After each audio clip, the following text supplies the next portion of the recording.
Hey guys, and welcome to the Blue Bridge. And just out of the blue, Chelsea have announced that they've agreed a deal to sign Renato Veiga. Who is he, some of you may ask? Find out more about him in this video.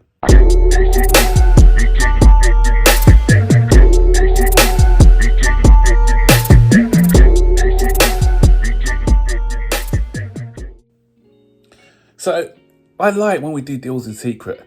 I don't like all this media, when everything's out in the open, and then it all only ends in disappointment. We think of the Elise deal where it was Chelsea are favourites, Chelsea are confident, and then what happens?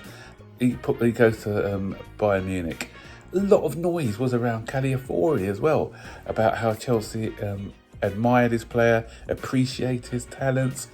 But the reality is, guys, we're not in the Champions League. Teams like Arsenal, if they come knocking, then they are going to be favourites. We used to be the ones who players wanted to go to, but now Champions League is such a draw, and Arsenal are closer than Manchester City, whether we want to admit it or not. They are closer to challenging at this moment in time. So we just have to hope if a player just wants to join us, because he has got a sort of soft spot for the club, but and our wages that we offer now to players is not enticing enough to turn them away from, say, another side who's got a stronger project at the moment. And so, but that's where our scouting comes in.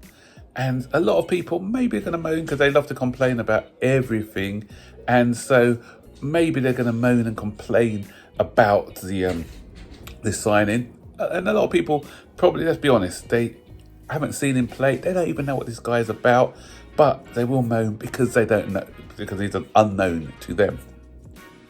To be honest, I'm not going to turn around and say I'm an expert on him, but I like to do my research on players. So would he be better than, say, Caliafori? We don't know, because we don't know if Caliafori came in, would he be an instant success? Just like this guy is coming in, we don't know. But let me just tell you a little bit about this player for those who don't know. He's a Portuguese player. Used to play in the Sporting Lisbon B team before moving on. I think it was in Augsburg for a bit on loan before moving to Basel. And at Basel, I think he played round about 23 games, if I'm not mistaken, scoring 3 goals or 4 goals. Or was it? I can't. 2 goals. Yeah, sorry, 2 goals. He scored 4 goals when he was at Benfica, not Benfica, Sporting Lisbon. So I think he scored 2 in 23. I need to recheck that again, but that's what I believe to be his stats. So you're getting somebody who's a jack of all trades, and he's 6'3". 6'3". He plays primarily as a defensive midfielder, but he also can play as a centre-back and a left-back. So the reason I think we're buying him is because if you look at the way Maresca likes to play, he likes to play with a left-back who can invert and play in the middle. Think what Cucurella did last year on the Pochettino. So that's the sort of position that he wants. And so as a defensive midfielder as well, he'll be comfortable moving into that hybrid role of the central midfield role if he's playing as a left back. He's got lots of tricks.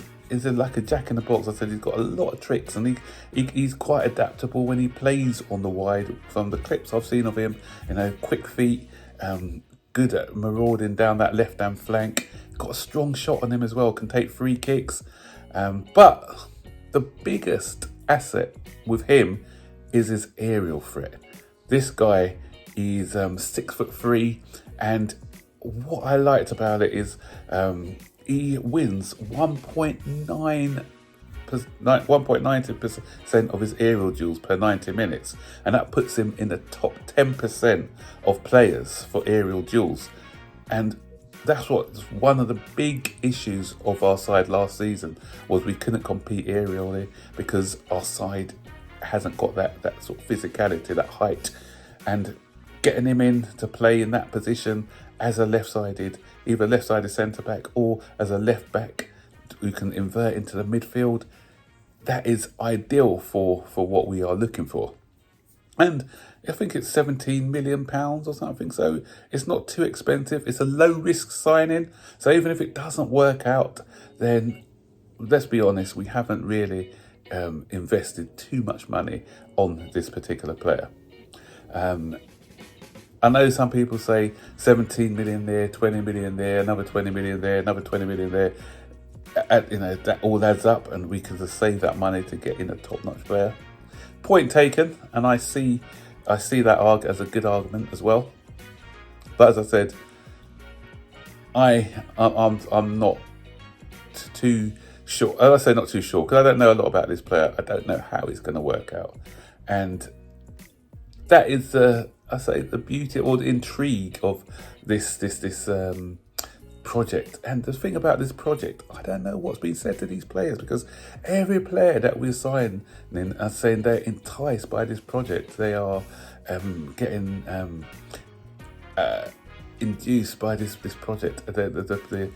Whatever the directors of football are saying to them, it must be great. So it must be a fantastic sales pitch, because more and more young players want to come to Chelsea.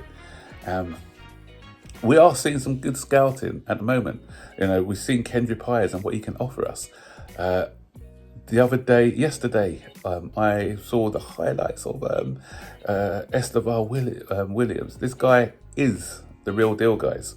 I'm telling you that. So a lot of the people out in Brazil saying, even Neymar himself, saying that he's a heir to the throne.